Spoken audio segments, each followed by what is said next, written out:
Good morning. How's everybody doing? Happy Sunday. We're out at the park today. So if you're in town, swing by. We'll be here for the next, 15 or 20 minutes or so. Give everybody a few minutes to get logged on. How's everybody doing? Oops, there we go. All right. So go ahead and good morning, Malia. Good morning, Sandy. Take your Sunday selfies, post them, hashtag JGCC. Also, offering www.joshuageneration.rocks. Whit's going to put that up. Good morning, Jennifer. Good morning, Chess. We do have a Venmo, and I don't know what that is. You got it. Okay, we're posting the Venmo as well, so you can give via Venmo. We're catching up with you know, the times. I guess be a lot easier to do Venmo. I think a lot of people do that now. It's good to see her, Christy. We're bringing Christy to church probably next week, y'all. Just get ready for it.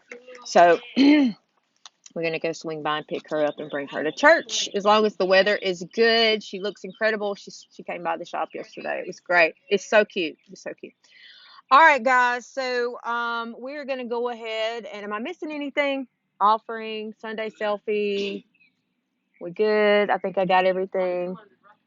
Rock and roll, rock and roll. All right, all right. So I'm gonna pray and we will go ahead and get started.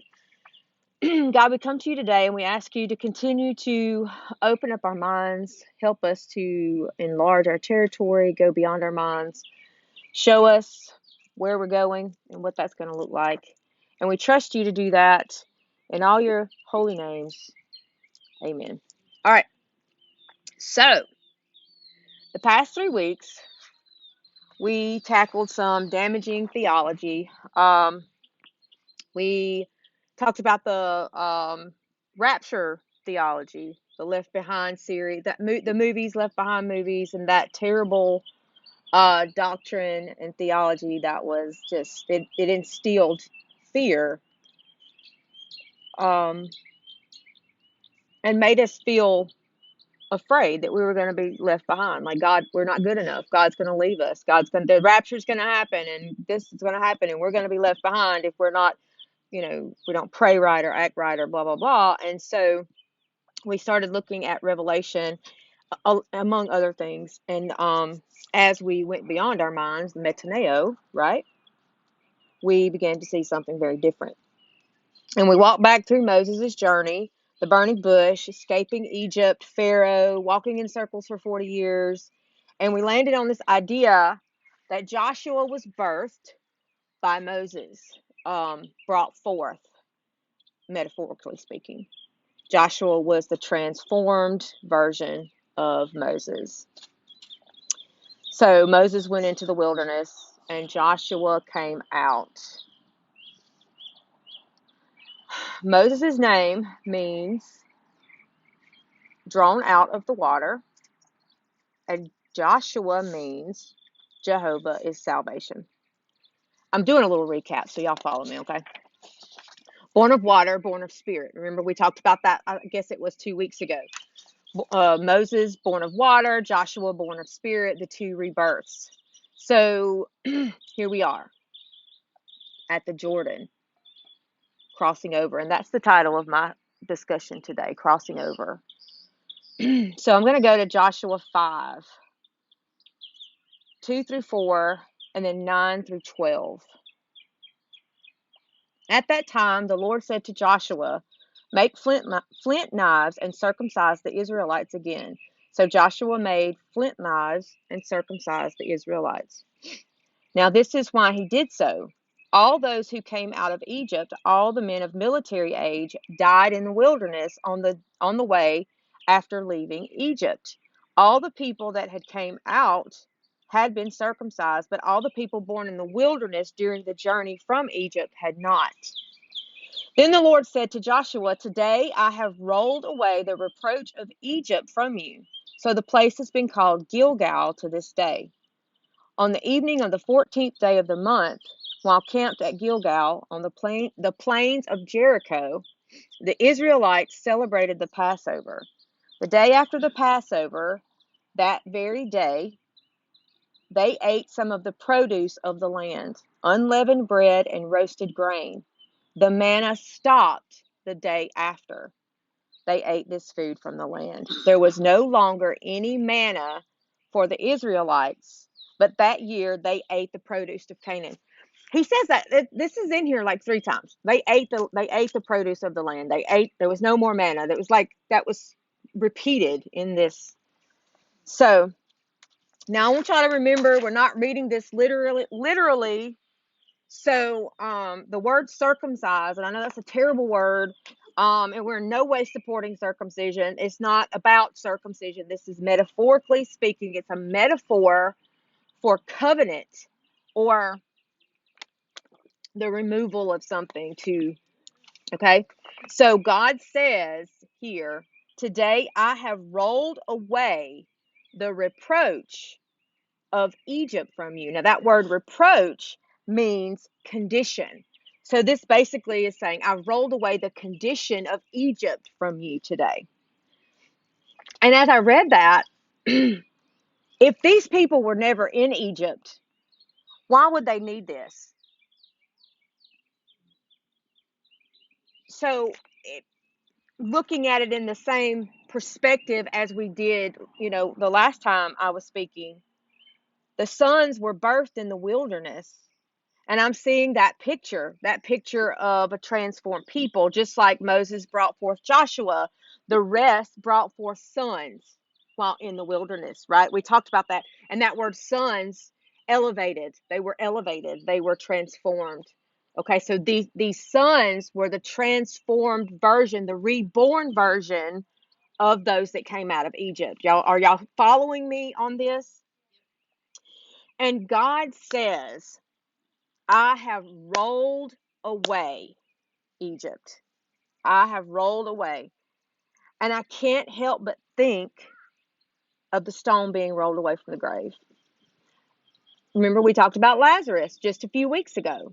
Jesus said, roll the stone away. And he called Lazarus forth, said, come forth, Lazarus, right? And he came forth from the dead. And then, of course, the stone rolled away from Jesus' grave.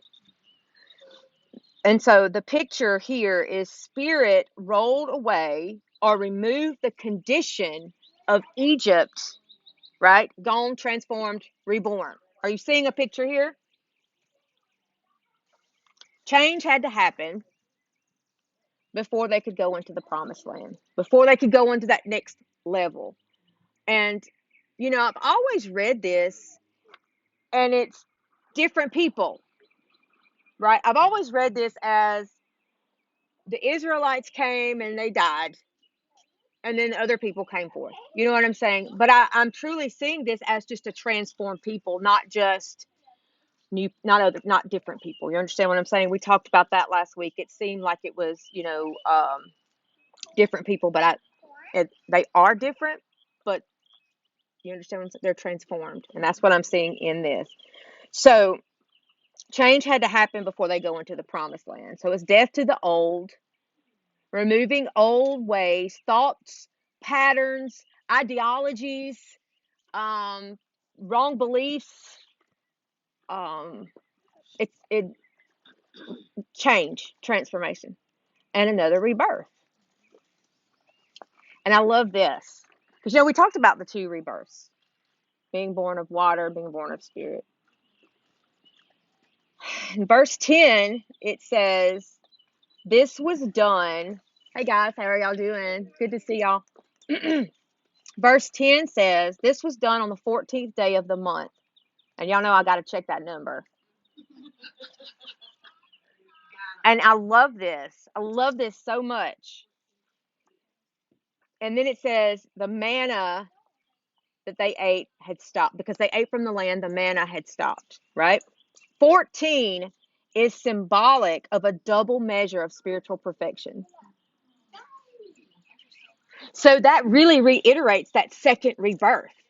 You have that first rebirth. Moses had it.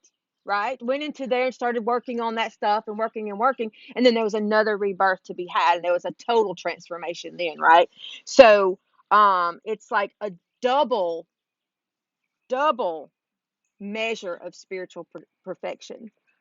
So, um, and it also says they ate the fruit of the land. Hey, y'all. They ate the fruit of the land. And when they ate the fruit of the land, the manna stopped. And this is interesting because Frida Smith showed this to me years ago, and I'd never paid attention. She had written me an email, and I had a dream about her, and she told me to go back and read what I wrote you. So I went back and read it, and the manna stopped when they ate the fruit of the new land. The manna was almost like a spiritual milk, and the fruit of the land was more the new wine. Okay, they were spiritually mature to receive. Their vessel was ready to receive. You remember we talked about Adam and how they received it too. So their vessel wasn't ready, and the new wineskins and the new vessel. We talked about that, and I'm kind of seeing this picture here. They had a new wineskin. They were ready to receive. Um, and so this is that um, second rebirth, like ascension. It's ascension. Now, God began giving me this message many years ago. Many years ago. Um, I was newly saved. So this has probably been 15, 20 years ago. Gosh, it's been a long time. Long time. And I was visiting a church down in Louisiana. And so, of course, I sat in the back because that's what you do when you visit a church. You sit in the back. Leave me alone. Don't talk to me. Don't. I'm good. I'm just here. Don't even notice me. I'm here. I'm not here for the hugs. Yeah. And so I'm sitting in the back, and the pastor was preaching. And as the service progressed, this pastor stepped off the pulpit, off the platform, and walked down the aisle all the way to the back of the church and grabbed me by the hands and stood me up. And I was like, and this man said to me, "You are pregnant with a king." And I was like, "Thank you." And and then I went home the following Sunday, and my pastor's sermon was, "You are pregnant with a king." And I was like, "That's interesting." And then about 7 years later, I had a dream, and most of you have heard about this dream. I had a dream that I was pregnant, and I grabbed my Bible and started looking for names. And I knew it was a spiritual thing. And I grabbed my Bible and I was flipping through, and I was like, Isaiah, Jeremiah, and Spirit said Joshua. And I was like, Joshua's nice, Ezekiel. And I kept flipping through the Bible. And Spirit audibly, I heard it in my sleep, Joshua. And I woke up. And so that was the beginning. God started showing me the evolution of the church. Then I started looking into the script, into the Exodus, and I started seeing something um, beyond where we were in the church, where the church was. And I want to read an excerpt from like this. This is the sermon, "Birthing a Joshua Generation." This is like one of the founding sermons. This is of Joshua Generation. This is this is from years ago. I guess the church founded in 2014. So this is pretty old. The story of Israel wandering around the wilderness for 40 years is a perfect picture of yet another evolution. I'm talking about the evolution of the church. God's congregation is evolving, and God is taking the church into a new land, the promised land, the land flowing with milk and honey. The change is being met with some resistance. Have you heard the grumbling?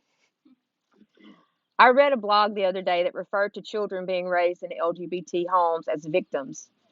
You see, just like the Israelites, many today are stuck in a mindset. It's this mindset that will keep them from entering the land of Canaan. How many weeks is a normal gestation period? 40 weeks. We are pregnant with a king. It's time to give birth to the Joshua generation so that we can lead the congregation into the promised land. It's time. God is calling the church out of the wilderness and into this land. I'm certain there will be giants to face and valleys to cross, but it's time to take possession. The time of testing and probation are coming close. There's a Joshua generation being birthed here today. And that is probably one of the first sermons I preached in this church back in 2014. Now, back in Exodus, God told Moses, and I want to go back. The Israelites complained the whole time. Let's go back to Egypt. I can't believe you brought us out of Egypt. Bring us back to Egypt. We want to go back to Egypt. We don't have water. We don't have this. We want to go back to Egypt. I want to go back to Egypt, back to the oppressor. And God told Moses at one point when the Israelites were complaining about water, God told Moses to take his staff and strike the rock. And so he hit the rock and water came out and everybody drank. Then later, God told Moses to speak to the rock to bring water.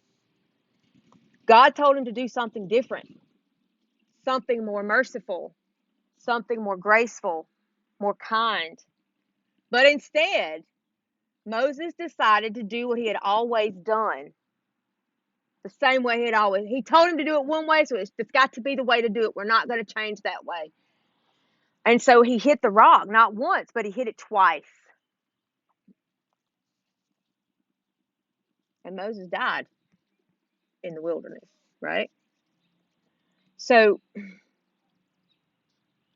Spirit's been showing me Joshua generation for years.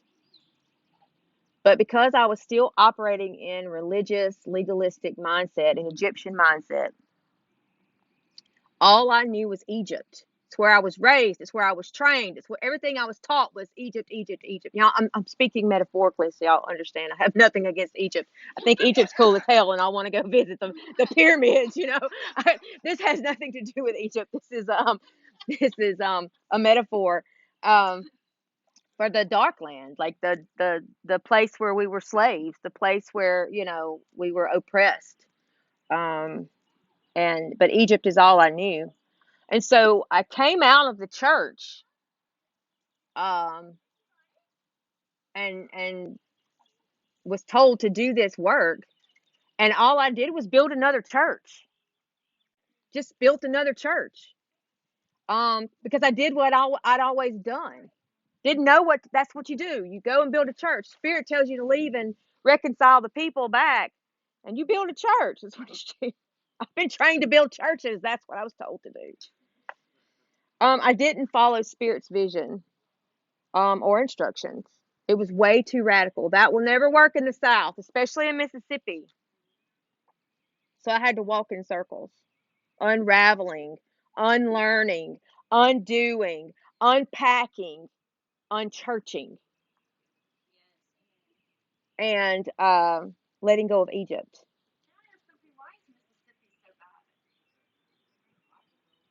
It's Mississippi. It's Mississippi. It's our history. We're working on it. Anyway, we're letting go of Egypt, escaping the mindset of our oppressors. Okay, finding God in new and bigger ways, and finally, I feel like we're crossing over, and it's been a hell of a journey. It's been a hell of a journey. I think we're new vessels. I think we're ready to receive. I think that's where we are. And what will JGCC look like? I guess we're just gonna have to cross over and see. Okay. Throw caution to the wind. We're just going to continue to follow Spirit. Now, yesterday, I was in the coffee shop waiting on my lemon ginger tea because I obviously have an addiction. I get it every day. And I was waiting on my tea, and I was standing there, and there was people sitting behind me, and there was two women talking, and you can't help but hear, and they were criticizing their pastor, just ripping this pastor apart. And I'm standing there going, I know this. I know this conversation. I've heard this conversation. And they were, talking about how he was doing it all wrong. He was doing it wrong. Might as well be. It was awful. I won't go into the details because it was terrible. So they were talking about this is not how you build a church. This is not how you build a church. This is not how you get growth. This is not how you grow a church. This is blah blah blah blah blah blah blah blah blah blah. And I was like, oh my God. And I realized it took me back to all the hours that I sat in my pastor's office every Monday, critiquing the service, what we could do better, what we could change to make the service perfect so everybody gets their experience, their church experience, because that's what it's about. It is about an experience. You want to go to church and have this experience, this God experience. So I was trained on how to create this God experience, this environment to make the God experience. And it had to be, there's a formula. Oh yeah. Yeah, there's a formula to building the successful church. There's definitely a formula. And so as I stood there, I was really heartbroken for this pastor because I understood.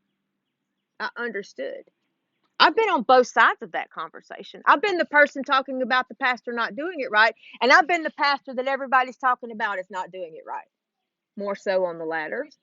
you know, and that's okay. And so, it was I believe with everything in me that most pastors are feeling the call to leave Egypt, but they're afraid. They're afraid. They're afraid to lose people. God knows we've lost people. They're afraid to lose their paycheck, afraid of rejection, judgment. So they just stay walking in circles, eating manna, playing in the same service week after week. And y'all, the sermons, they're not much different. You heard one, you've heard most of them. There's a formula. Yes. What is it? What is it, Holly? 3 points, three. What is it? Intro ABC 1, 2, 3. It's like, yeah, there is. Yes, there is a formula to sermon writing. Yes, there's a formula to that too. I've been that pastor, afraid, writing the perfect sermon, making sure I wrote the perfect sermon. I followed the people instead. 3 points and a poem, Chris said. Yes, that's it. 3 points and a poem. I've been that pastor. I've followed the people instead of Spirit. The grumblings. You're not doing this. This is too radical. You're not, you're not doing it right. This is not how it goes. Um, and I've endured a lot of criticism for being way too radical. I don't understand too radical when it comes to Spirit or the message of Jesus. I don't understand too radical, but oh well. But we've lost lots of people. We have. We have gained some too. Yes. Yes. And and that's what's there's a new generation. And that's what we're talking about. And you know, we're new people. I'm different than I was when I first founded Joshua Generation. I'm way different. Thank God, Goddess, Universe, Spirit, Holy One. I am so different and liberated. Something shifted in that time of walking in circles and the time of unchurching. And I don't know about you, but unchurching changed me. It has truly liberated and changed my life. And we're going to keep doing that. We're going to keep unchurching. And we're going to keep undoing the damage of religion. And we're going to keep searching for the Christ outside of the Bible. And we're going to keep searching for spiritual truths that are fruit of the land, the promised land, and not manna. We're going into the deep. Okay? And we're going to keep doing that. And we're going to continue on this path, and we're going to listen and follow Spirit's lead. Okay? And I want to say this to everybody that's still here. Maddie, you've been here. You've heard all this a few times. You've heard this a few times. Maddie's pretty much been here since the beginning. So, yeah, all of those that are still here and still with us and still walking with us and still this journey, I thank you for just still being here, making room and listening. And like I said, I don't teach spirit. I don't teach absolute truths. I just give you some spirit to chew on and decide what you want to keep. See if this is something you want to put into your spiritual system, I don't expect you to believe everything I say. Don't believe everything I say because I'm wrong often. And so is every other preacher and pastor and teacher and everybody else that tries to tell you something. Okay. So just, that's what it's about. It's about hearing something, taking what you want and apply what you want. It's like a buffet. You don't go in there and eat all of it. You take what you like and you leave what you don't. Okay. And so anyway, I want to close with this verse 13 of Joshua 5. Now remember, they're already in the promised land. You understand? They're in the promised land. Now, when Joshua was near Jericho, and I want y'all Jericho means the moon. So I'm just going to leave that right there. Just leave that there. Y'all remember the tree of life? Y'all remember? Jericho means the moon. Now, when Joshua was near Jericho, he looked up and saw a man standing in front of him with a drawn sword in his hand. Joshua went up to him and asked, "Are you for us or for our enemies?" "Neither," he replied. "But as commander of the army of the Lord, I have come. I have now come." Then Joshua fell face down on the ground in reverence and asked him, "What message does my Lord have for his servant?" The commander of the Lord's army replied, "Take off your sandals, for the place where you're standing is holy." And Joshua did so. You seeing a pattern? This is Joshua's burning bush moment, face to face with the divine. But I want you to notice something about this one. There are no thorns. There are no thorns.